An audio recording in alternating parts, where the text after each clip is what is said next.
Hey folks, welcome back to my Advanced Tactics Gold PvP series versus Mike, Iron Mike. As you can recall, last episode, I destroyed a couple of Mike's air bases, and that actually, I think one of the air bases was here, and the other one was here, maybe, somewhere over here. And I actually destroyed 27 of his fighters in that round, and most of them were guys who were on fighters who were located on those bases, and they were destroyed when their air bases were destroyed. This round, my strategic bombers over here, and over here I destroyed a couple factories. This looked like a new one, a gun factory he had built over here. I really like to whack those gun factories when I see them now, because gun factories produce flak, and flak is what's going to really ground my strategic air warfare here. And Iron Mike, was a little upset after I wiped out a couple of his airports here last time. He got over it. But his immediate knee-jerk reaction, he was actually pretty pissed about it. That was a lot of fighters to lose, 27 fighters, and he's like, I can't believe I lose all those fighters if my airbase gets blown up. And I was like, well, you know, that's like the game mechanics. That's how it works. The game just doesn't allow for those fighters to exist, I guess, without the airbase. So, I guess in a way, the way to think of that is you know, you can base your fighters in a city, which a city can never be destroyed, by the way.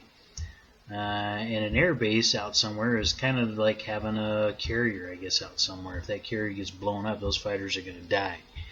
And I guess it's kind of the same way with an air base, to think of it that way. I think it's, you know, it's probably somewhat realistic. Maybe not entirely realistic. You know, you might be able to salvage some of them planes in that situation. But I guess if an air base gets pulverized to the point that it's completely destroyed and unusable, then I guess it's not too far-fetching of an idea there to think that, you know, the aircraft there probably all got destroyed in it too. So, you know, I guess it's debatable, but hey, it's a part of the game. It's always been a part of the game. It's not going anywhere. It's going to continue to be part of the game. So, if no one's ever done that to you before, you need to be aware of it. In PvP play, destruction of air bases, it happens. I can remember in the early days of Advanced Tactics, a couple common ways that people look to get a piece of an air base and hurt somebody with an air base was to drop paratroopers on them. Was one thing, because if you didn't garrison your air bases. Now I want you to look at mine, so you can tell in the past that I've had this happen to me before.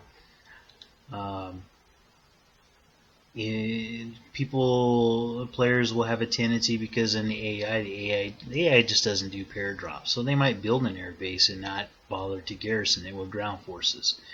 If you know how to garrison an air base with a ground force, someone can just drop a paratrooper right on top of that thing. What do you think is going to happen to all them planes when that paratrooper lands there and there's no infantry to stop him? You know, you might get lucky and you might damage his transporters a little or something if it's mostly fighters on that base, but you know what's going to happen? Yeah, he's going to capture the base. You're going to lose all of your aircraft on that base. That was a common trick used back in the day. It's still viable today. I'm sure guys still do that. Another thing was artillery. Artillery are great for hitting a base. Even if you don't destroy the base, artillery can really whack the hell out of aircraft. You can kill a lot of them, and the ones that don't kill are going to have a huge reduction in their readiness, and they're not going to intercept or whatever. So how that happens is, you know, guys tend to try and get these air bases built up close to the front. They want to get them close enough to the front where they can actually come over here. Maybe, well, for one thing, they want them to be able to cover their troops on the front through intercept missions, and also they want to be able to attack back behind his lines. So they'll build these air bases really up close to the front. Now what happens is this. One, sometimes people forget about heavy artillery. This happened to me in my game against Iron Duke. I actually forgot about the fact that he was building heavy artillery. And one of my bases I had built it this far away from the line, and this one I built this far away from the line. What happened is he brought heavy artillery right up to the line, was able to hit that air base, destroy the air base. I lost 10 aircraft. But even building it back here a little bit, someone will look at opportunities. Okay, they'll be thinking, you know what, if I can attack this guy and I can get him to retreat, and I push forward some ground forces, I could slip some artillery right in here and I could hit that base. I've seen lots of guys do this. I can tell you back in the day, I remember Mr. Tom Weber used to like to do this kind of stuff. He would slide up some artillery, and then he could hit that air base right there with artillery. You could do serious damage to the aircraft there. With heavy artillery, you'd probably even destroy the air base, and then they just lose everything. There's really no way to defend against artillery hitting your air base other than to try and hold that line, make sure they're back far enough, and try and keep guys from being able to hit it with artillery. Strategic bombers, there is something you can defend against strategic bombers. You don't see these things too often in games because they're expensive to build. You have to research the technology for it, and then you got to build them, and they're pretty expensive. I mean, 3,000 production points plus, I think, here, let's have a look. 3,000 production points for a strategic bomber plus 30 raw, so they're not cheap to build. You definitely don't end up in situations where you got someone with level 3s, not normally, but this was a unique game. We start out with that 2,000 PP bonus and time to build up. It left the door open for me to actually employ this strategy if I wanted to, and I did. This is not my first rodeo using strategic bombers in a PvP game. I had another one. I don't think we had a PP bonus, but we did have a pretty long wait before the game started, as I recall. It was many turns, several turns, as I recall, and I worked it out, and I was able to get a bunch of strategic bombers built up. So by the time the game actually, the combat and war was declared and combat started, I had a pretty decent size fleet. Actually, I think we may even win a couple rounds of combat before I unleashed them, because I didn't want to do it until I had several fleets of them. I don't remember exactly how many I did, but because once you start to use them, people start thinking about how to defend them.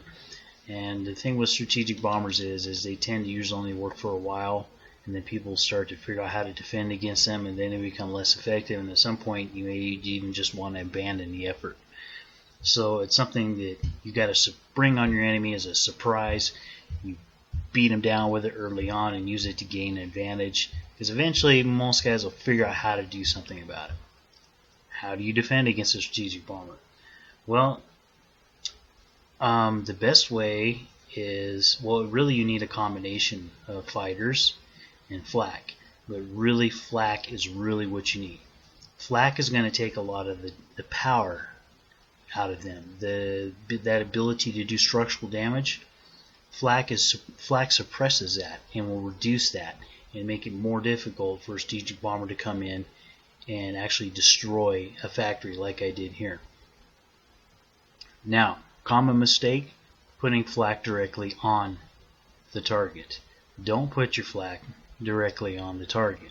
What happens is bombers have the ability to suppress flak if it's on their target. Basically, if the flak is being targeted by the bombers, then the flak will be suppressed and it will be less effective. What you want to do is you want to ring flak around that. If it's a high value target, put a little bit of flak in every one of these things around here. You can. Every hex around that. Flak that is adjacent is much more effective than flak that is on the target. It's not being suppressed. It is working its full effect. You have multiple, let's say you put, 2 flak in every one of these hexes around here. Or maybe you only surround it with a couple hexes, but you put 4 flak in each one. Maybe 4 here, 4 here, 4 here, 4 here. that flak is going to really suppress the ability of that bomber. It's probably not going to shoot down very many. I'll be honest with you. It's not, flak is not great at making kills. What it does is suppresses. It will take most of the bang out of those bombers, and that bomber is more likely not going to be able to destroy that factory. It's going to do a much more limited amount of damage to that factory. Now, that's part one. Part two is now you have fighters nearby. The fighters are the same way. Fighters on the base will shoot down some of those bombers, but the fighters that are on the base are going to be having the same problem as flak is on the base. Fighters on the ground are also suppressed by bombers, so they are not as effective. Your most effective fighters are going to be fighters based somewhere else nearby that do an intercept. Intercepting fighters are coming in and they're fighting at full strength. So now you got full strength fighters coming in to intercept. You got flak suppressing the bombers. This is your ideal situation. You're going to do maximum damage to the strategic bombers flying in, and you're going to suppress them to the point where they're going to be unable to destroy their target. Your intercepting fighters are going to cause them to retreat before they even get through 10 rounds of combat. If they're good, the fighters, they have good experience and whatnot. I mean, chances are you're going to cause these bombers to have to break off their attack maybe on, say, combat round 6, because they're gonna retreat at some point because their losses are going to get too high or whatever, readiness or whatever. The algorithms are going to kick in, and those bombers are going to retreat, and that's going to be the end of the combat round. They're not going to destroy the target. They're going to flee. They're going to limp away damaged. This is how you do it. You can defend against strategic bombers. They're not. I'm telling you.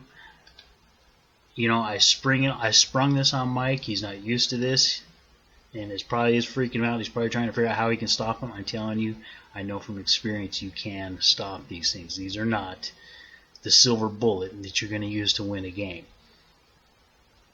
So these are the things you got to look out for. You got to look out for artillery getting too close to your air bases.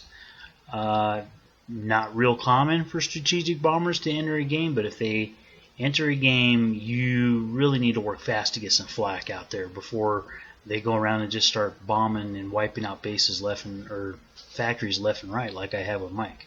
I've destroyed 5, I think, of his factories now, and I keep bombing, and I've bombed completely knocked the lockout on cities of his.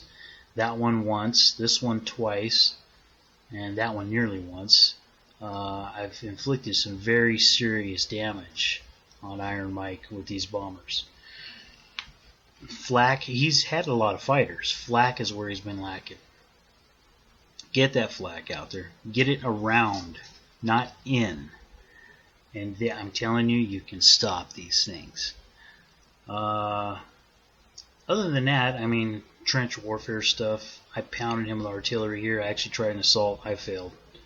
Pounded him with some artillery around here. I believe I actually tried an assault here just because I wanted to try and kill some of this artillery.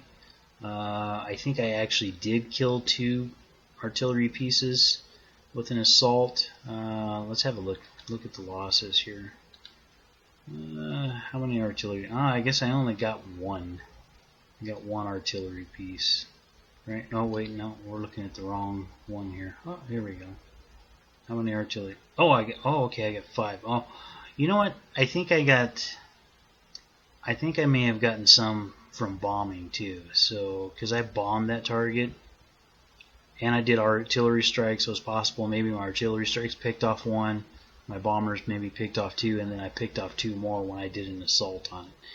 I was kind of targeting these artillery. I didn't think I had a whole lot of chance to actually take it, but with the big stack of artillery sitting there, and the fact that I could tell this was overstacked at the time when I hit it, I thought that it was possible, because that will increase the casualties in being overstacked. And yeah, in terms of losses, I mean, like the infantry losses were kind of a wash, and I think part of that had to do with the fact that he was overstacked. I got a lot of his machine guns too. Those things, he's really pumping out the machine guns. He's building very defensive units. This is just going to be really tough going here, really tough trench warfare. But this video is getting a little long now. I spent a lot of time talking about the air battle, and I think I'm going to go ahead and end this episode here before I get any more long-winded. And we'll see you in the next episode. Thanks for watching.